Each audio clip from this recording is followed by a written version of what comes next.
today, the tiny Iowa town of Menlo will host President Joe Biden. Taking a live look at the White House, we've just learned new details about the plans the president will announce during his visit here. So we have team coverage this morning. KCCI's Nicole Tam is at the Des Moines International Airport, where President Biden is scheduled to arrive later today. But first, we begin with Ticia with the reason for this trip. Yeah, President Biden's broader focus today is on the economy. So right now, Americans are struggling with the steep prices for everyday items like food and fuel.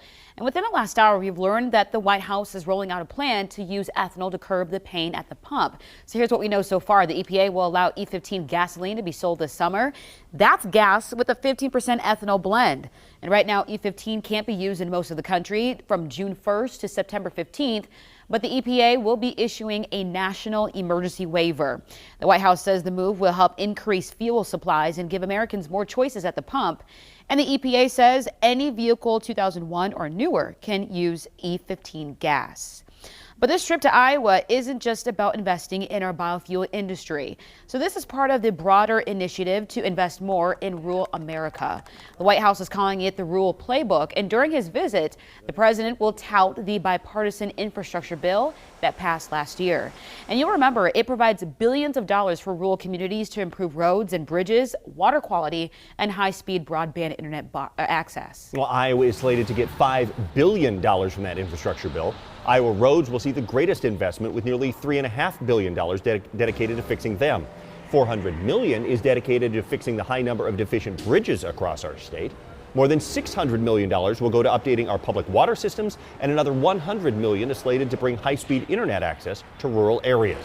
Now, KCCI has been digging into Iowa's bridge problem for months now. Yeah, so our state has more structurally deficient bridges than any other state. State leaders say the average age of bridges in Iowa is 40 years old.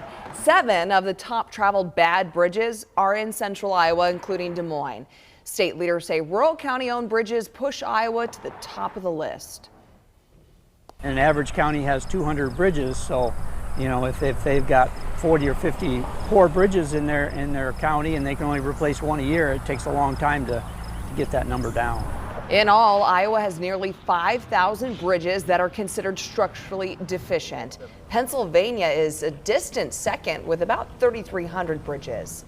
And not everyone is excited for the president's visit. KCCI's Nicole Tam continues our team coverage live at the Des Moines International Airport. Nicole, we know the president is going to touch down there in a couple hours, but we're also hearing about protests planned for the president today.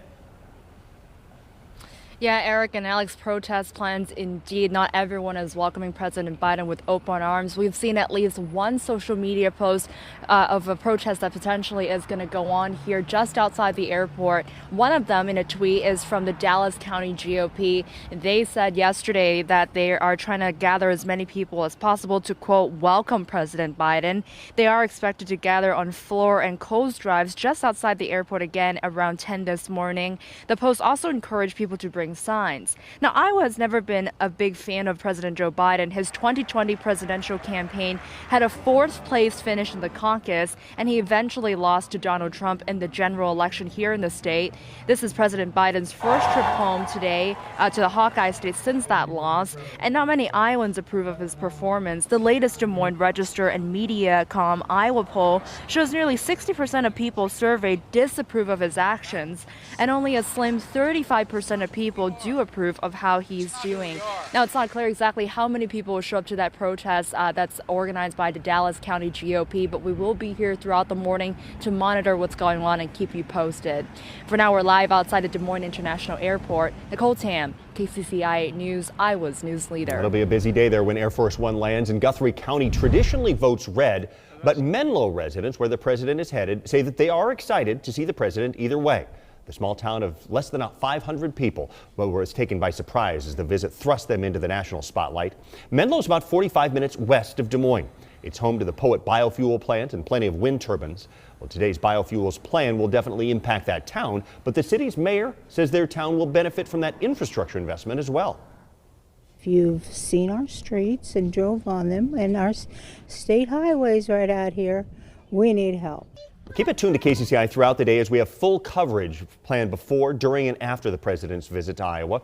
Make sure and download our app to watch live coverage of the president's first visit here since winning the White House.